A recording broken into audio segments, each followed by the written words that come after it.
Welcome everyone to our weekly chat with Toronto's Associate Medical Officer of Health, Dr. Vinita Dubey. Thank you for joining us again this week. Hi, thanks for having me. Thank you so much. My name is Dilshad Burman. I am a web writer and reporter for CityNews and 680 News, and I will be moderating this chat today. Now, how it goes is we've been asking you for questions all week, and we've got tons of viewer submitted and listener submitted questions that we have collected, and we're going to ask the doctor. If you haven't had a chance to submit your questions, you can do so under this broadcast, and we'll try and get to as many as we can, even if they're coming in live. And if we don't get to them this week, we'll try and get to them next week. So, Doctor, are you ready to go? Yeah, let's go. All righty, let's start with our viewer submitted questions. We're going to start with some testing questions today, some kind of scientific, complicated questions. Let's start with Mo. He asks, how many cycles are being used on the PCR tests in Ontario? So I think the question here is related to the cycle threshold, and that's a specific marker that we use when we want to determine could this positive test be related to an old infection? Could it be a false positive? Could it be a true positive, for example? And so the cycle threshold cycles, and each lab has their own value that they use to determine what the cutoff is. So the cutoff is usually between 30 and 35, around there, but each lab, depending upon where you get your test done, would have their own determined cutoff. And is the accuracy of the test affected by that in any way? It helps to give us a little bit more information if we think that the positive result could be from an old infection compared to a new infection. That's, for example, one way that we use that result. Okay. And then Dave and IE have a similar question about R numbers. Dave says there have not been any discussions for a long time about the reproduction rate, and why has that information not been made available? And how do the R numbers in Toronto compare to those in Ontario in general? So the R number is actually one of the numbers that's available on our website. So if you go to our website, go to the statistics page, and there's a monitoring dashboard, and they have an R number there. There's the R naught and the R effective. You can also find the number for Ontario posted on different websites. And what you want to... Sorry, Doctor, we've lost your audio.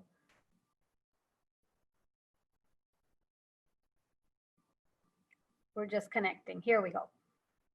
Oh, and you're on mute. Sorry. So what you want to see is, what you see is that you want the R number to be below 1. That means that we're not going to get, every new infection will not lead to one other or more people who are infected. And on our website, you can see that the R effective is around 1.1, 1.2 on our website. So you could look at that and find out exactly what that number is week over week. Okay, so so you said this week we're back to 1.2 or so? We've been at about the same level for the past couple of weeks, but what we haven't gone is below 1, and that's where we need to be in order to see cases really to start to decline and stay low. Right, okay. More testing questions. Pat asks, is there a test that can determine whether you had COVID-19 in the early stages, even before it was rampant in Canada, before Canadians knew about it? There's the antibody test. Again, it's not clear how strong that test is to be able to determine definitively whether you actually really. So, other than that, there isn't really a very good test to be able to differentiate whether or not you had the infection previously. Right, and as we've talked about before, even if you were to use an antibody test, which is not really available to the public anyway, what are you going to do with that information? Because there's nothing you can do with it. Well, even if you knew that you had COVID previously, you're still going to have to keep your precautions to prevent getting another infection, because that has occurred. Yes, absolutely. And then Maria asks, why don't we have rapid tests and at-home tests yet, like other countries do? They haven't been licensed yet in Canada. Those at-home kind of, pea on a stick type of a test. We do have more rapid tests that are available, and they are being rolled out in certain ways in our city and in our province. And so that will be coming. You can expect that as the technology gets better, as we get more approvals, that more and more of these testing strategies will be available to more people. Okay. And then Turk has another question about testing. Can you get a COVID test even if you're not showing symptoms? I want to spend Christmas with my family and grandchildren, and that constitutes 9 people. If they get tested just before Christmas, would that be acceptable? I live on my own and have taken all the safety precautions. So we're going to have more specific guidance related to the holidays when the holidays come. But I think right now our message is to really stick with your household, the people that you live with, not to gather with other people. That is part of our gray lockdown measures in the city. If you rely on getting a test and the test is negative and now you say, okay, I can go visit my family, or some people are thinking, okay, well, I'll self-isolate for 14 days, I can go visit my family. None of that is 100% accurate. And what we really don't want is people to mix together in groups, because we know that that's the way that's actually gotten us to this place right now where we've had to go back into lockdown because of those gatherings. And so I think we'll provide more guidance to come, but I don't think that there's any safe way right now that we can meet in groups of 9 without that risk. Right, absolutely. Okay, and then we'll go into sort of a mixed bag of questions coming in here. If we are in lockdown right now, why are schools still running? Asks Sakityan. So the school story is a very interesting story. And one of the reasons why schools are open is, first of all, because they're safer places to be. While we've had COVID spreading in the community, we've had more cases rising in the community, the cases that have occurred in school by proportion have been smaller. You know, about 7% of all of our cases that have occurred have been related to schools. So despite the fact that there are so many students and staff that are working or attending schools, that number is quite small. We also know that the cases that have occurred in schools, by and large, have gotten COVID from the community, from their homes, from different settings, and that's how it has come into the schools. The people that have actually gotten COVID because they attend school have been a very, very small proportion. And finally, we know that studies have shown that during the lockdown in the spring, when schools were closed, children and students had a lot to lose, and it was difficult for them. They had negative health consequences because of schools being closed. And so there's a really good reason to keep schools open to help children and students, their mental health, their cognitive growth, their behavioral growth, and their education are all very good reasons why we're committed to keeping schools open, as long as they continue to be safer places to attend. Right. And then we had a related question come in this week regarding schools, because we had talked about it last week in terms of children spreading it to other children. Like you mentioned, most of the kids that are getting it in school are actually catching it out in the community or from other adults. But the question asks, if children, say, are asymptomatic and then they go to school, what about spreading it to the adults in the school, like the teachers, the staff, that kind of thing? Are they more susceptible in that sense because the children are asymptomatic? Yeah, so we've actually looked at our data in Toronto, and about 30% of the children who have gotten COVID have been asymptomatic. We actually plan on people coming to school contagious, because we know that you can be contagious even if you have symptoms 2 days before you get symptoms. Mm-hmm. But that's why we have so many public health measures in place, so that even if you come to school contagious, the likelihood of you spreading it in the school is smaller because of those public health measures. And I think that that's what we're finding. The staff who work in schools are wearing PPE. And so we know that if you wear PPE, if you're exposed to someone who's contagious, the likelihood of you getting it is very small. And as well for the students who are in classes with someone who may be contagious, all of the other measures, wearing a mask, staying home if you're sick, washing hands, all of those other measures are helping to prevent the spread within the classroom as well. Right. Actually, we have a live question coming in here. Let's take this one. Lindsay asks, if you get reinfected with COVID, how is a vaccine going to help that? So we're going to have to determine whether a vaccine will help with reinfection. Can you get the vaccine if you previously have COVID? What if you get vaccinated and it protects? Will it protect against all of COVID infections? These are all really good questions that we're going to have to wait to see the results of the studies to be able to answer. Now, some of the questions we won't actually have answers for when a vaccine is considered safe and effective to use. For example, we won't know how long the vaccine is going to last. You'll only know that when years have gone by after having provided the vaccine, for example. But the real goal is to find out, does the vaccine work and is it safe? And once we have those answers and can look at those studies, we'll be able to make some more determinations. Right. So, doctor, you just mentioned right now, can you take the vaccine if you've already had COVID? We don't have that answer yet. We don't have that answer yet. We don't know who, when the vaccine gets licensed, who will it be licensed to? And, whether that will be a contraindication or not, it's not clear right now. Okay. All right. Let's move on to a couple more submitted questions here. More school questions. Mariam asks, 2 students at my school are infected. The affected classes are isolated for 14 days, and public health does not require a test for the students in the affected classes, nor are they recommending that siblings of infected classes be tested or isolated. So what if the siblings attending the school are asymptomatic carriers, and shouldn't any student who comes into contact with a known case be required to get a test?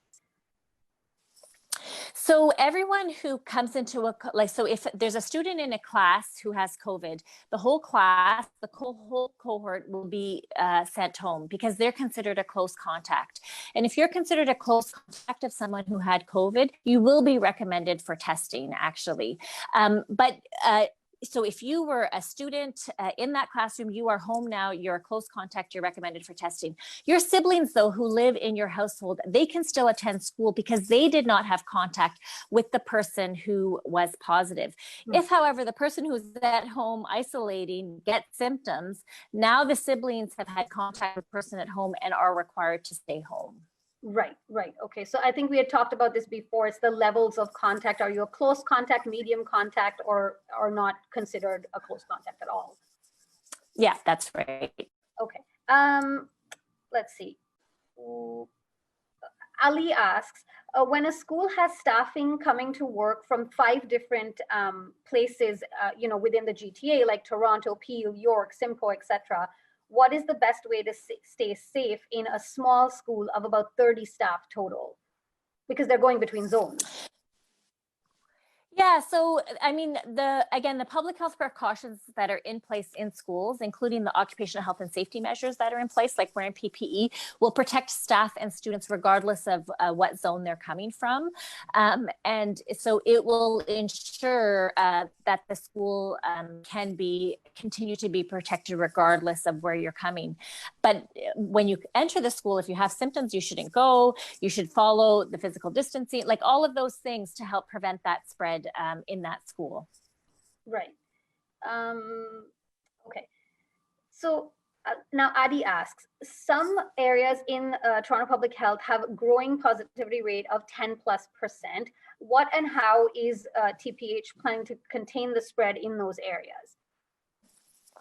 So we have been working closely with some of those neighborhoods that have the higher, it's called percent positivity. We look at that number. We also look at the rate of cases that are occurring in those neighborhoods. And we have community outreach workers that have been working with some of those neighborhoods to help address some of that. We want to make sure actually that there's a high enough testing. A 10% positivity rate when not a lot of people are getting tested may not be a true indication of what's going on in that community. But we're certainly working with community groups to increase testing, have access to talk about the public health measures, to see if there are particular needs that need to be met, to even talk about our voluntary isolation center so that people know that if they can't safely self-isolate in their home, there are other options that are available in our city. Actually, doctor, can we talk about that? The voluntary isolation centers, how many are there in Toronto? We have one that's in the city that's available. It's there is criteria that has to be met to be able to go there. And so when we do our case investigation, if the person who has COVID can't safely isolate from the other people in their household, they could be eligible to go. Or if you have someone who has been identified as a close contact and they can't safely isolate in their home, that they could also be considered if they're eligible to go to the voluntary isolation center.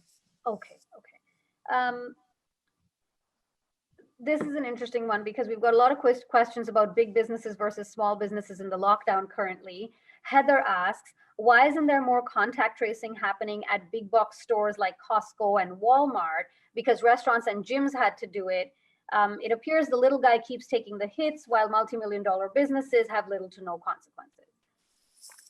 So in retail places that are open, they're required to follow strict public health measures. And we certainly have public health inspectors, enforcement officers that go out when we receive complaints if there are concerns for things like crowding, capacity. In the new gray lockdown measures, there are new measures that are in place for those stores that continue to be open. For example, they can only have 50% of their capacity. They have to have a safety plan in place. So there are a number of additional measures that they do have to follow. I think for the public who are using, who are shopping, you have to be aware that you have to assume that everywhere you go, anyone you have contact with could have COVID. And that's why you have to be able to take your measures. Keep that 6 feet at all times, wear that mask, because you want to always assume that someone could be contagious, and you don't want to be in a position where you're in close contact that you could get infected. So it's on both ends that we have to watch our measures. Right. And then we have another question coming in live, similar related to small and big businesses. Tracy asks, why are small businesses forced to close, but the Brampton Chrysler plant is open? There's 3,000 people that work side by side like sardines, and it is the highest area of Peel with most of the cases. Yeah, so I think if our viewers have questions about the measures in the lockdown, they are provincial measures, and so you can definitely reach out to your provincial counterparts to ask some of those specific questions. We are certainly following the guidelines. They are provincial guidelines. Essential workplaces are allowed to open, but again, essential workplaces can only open, they have to follow those public health measures. We have to make sure that if you're going to work as an essential worker, that we're not in a position where COVID is going to spread a lot in those places. And so workplaces do have a very big role to prevent the spread of COVID. Right.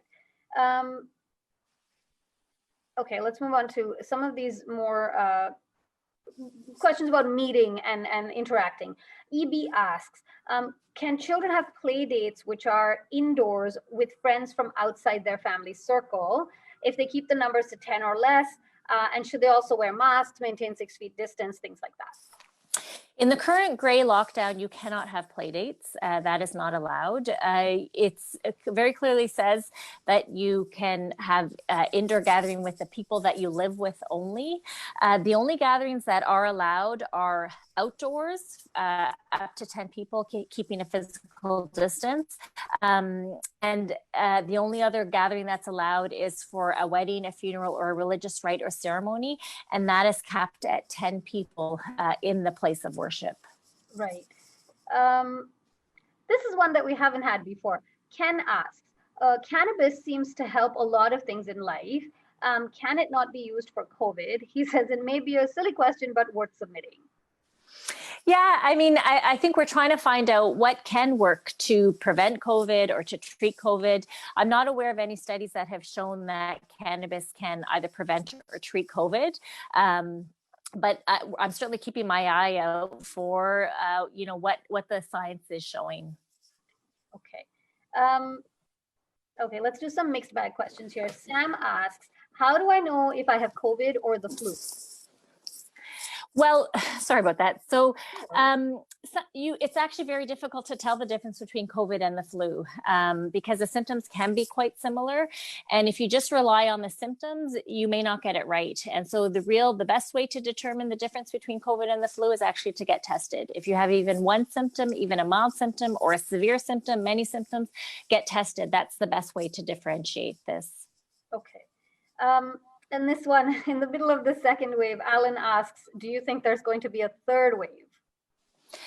There could be, yes. I mean, you know, we're in the middle of a pandemic. We've seen wave one, and now we're into the middle of wave two. You can expect that there might be a wave three. I think until we have high herd immunity levels, until we can consistently keep our public health measures and precautions in place, the virus will spread. I mean, we've seen that in other parts of the world where they've gotten a hold of the virus and then it continues to come back. So, you know, until we can get those herd immunity levels high, we have to constantly be aware of this virus and what we can do to prevent it. Right. I guess we kind of covered this, but I'll just ask it anyway, because we had this last week as well. Bob asks, if you're currently fighting coronavirus, will a vaccine work just as well as a vaccine administered prior to being infected? Yeah, so we're going to have to wait for the studies and when the vaccine is licensed to see what it says about people who have previously had the infection and whether they're able to get the vaccine. Certainly there are other vaccines where if you've had the infection, you can still receive the vaccine and that's safe. Some of the question is about safety. Is it safe for you to get the vaccine? And the other question is about, well, will the vaccine actually work to protect you against another infection? Right. And then if you're currently sick, that can you get a vaccine when you're already fighting a certain, like whether it's flu or whether it's coronavirus? We often don't give the vaccine for people who have current symptoms. And part of that is because if you get sicker, we won't know if it was the infection that got you sicker, was it the vaccine that got you sicker? Also, when you're sick, you may not mount the best immune response to the vaccine. And we certainly want to get the best immune response that we can get. Right, absolutely. Another Bob actually asks, is there any proof that these extra restrictions are actually helping, or is it just so that they can say, you know, we took the extra measures and they can't be accused of not doing anything? We've seen in parts of the world, like in Europe, they've had different countries have had different types of restrictions. And you've seen that the restrictions have resulted in reducing cases of COVID. Depending upon the type of restrictions, they've either had more or less benefit in their population. The more strict restrictions, they may have had better outcomes. It's certainly something that we're keeping an eye on here in the city to see whether our case numbers are showing improvement. We're keeping a very close eye on that. Right. So then Dick, I guess, has a related question. He says, why are you not backing off on the restrictions now that we know that the death rate for COVID-19 is below 0.5%? Part of implementing more restrictions now is because COVID was increasing in the long-term care homes. And we saw in the spring that when COVID really hit the long-term care homes, we ended up with many, many deaths. And as you have more community transmission, you will have more cases that will come into these institutions, like a long-term care home. And so, so part of the reason for the restrictions now, we know that if you implement the restrictions earlier, if you wait too long, the restrictions actually will have less impact. Right. And so if you implement the restrictions at a good time, you can actually make an impact to prevent many of those deaths that we saw occurred in the first wave. Right. And I think we've spoken about this so often. Just because, you know, a person doesn't die of the virus doesn't mean there aren't really bad effects of the virus. We've talked about COVID long haulers and people seeing effects, you know, months and months after they've been infected. So you don't really want to risk catching it at all. Yes, exactly. And if you're young and healthy, you can't guarantee that you're going to be able to get over it, because we've seen that some young and healthy people do have a more severe illness. Right, right. Okay, let's see. Ruse asks, what are the actual infection rates? Cases, what is basically the difference between cases and infections without confirmation? So cases can be defined as a confirmed case, and that's someone who is laboratory confirmed. They have a positive lab result that shows that they've got COVID. We also have a category called probable cases. And so these are people who, for example, in a household, 2 people have COVID. There's 3 other people in the household. They have been in close contact. Now they develop symptoms. Some of those people choose not to get tested, but because they've been living in the house with 2 other people who have COVID, and then they develop symptoms a few days later, we call those probable cases. And so they may never go and get tested, but there's good epidemiologic evidence that they have COVID, and so we count them as cases. And so that's the differentiation there. Okay, so when we say cases, we're talking about lab confirmed positive cases. We're not just talking about. In Toronto, we count confirmed and probable cases. Provincially, they count only the lab confirmed cases. Right. Okay. And on our website, on the Toronto Public Health website, I believe that there is a differentiation between probable and confirmed, correct? That's right. So you can determine how many meet each classification. That's right. Right. Okay. Okay, let's move on to this one. Valerie asks, I have 2 caregivers coming into the house every day to care for a 93-year-old. There are 5 caregivers in the team total, and about 60% of the time. She's worried that this might not be safe. So first of all, to say that healthcare is still allowed during COVID, and if you need personal supports from people, that is still allowed. So I want to say that in the gray lockdown. I think there's no question that we have to make sure that the workers are taking precautions so that they don't bring COVID into the home for your loved one. And so making sure that they're wearing their PPE as required and all the time and properly is going to be really important. And asking them to make sure that if they're sick, that they don't come. Those are some of the measures that you can take to make sure that your loved one is getting the care they need, but in a safe way. Right, absolutely. Andrew asks, is there microdata available on who is getting the virus and where?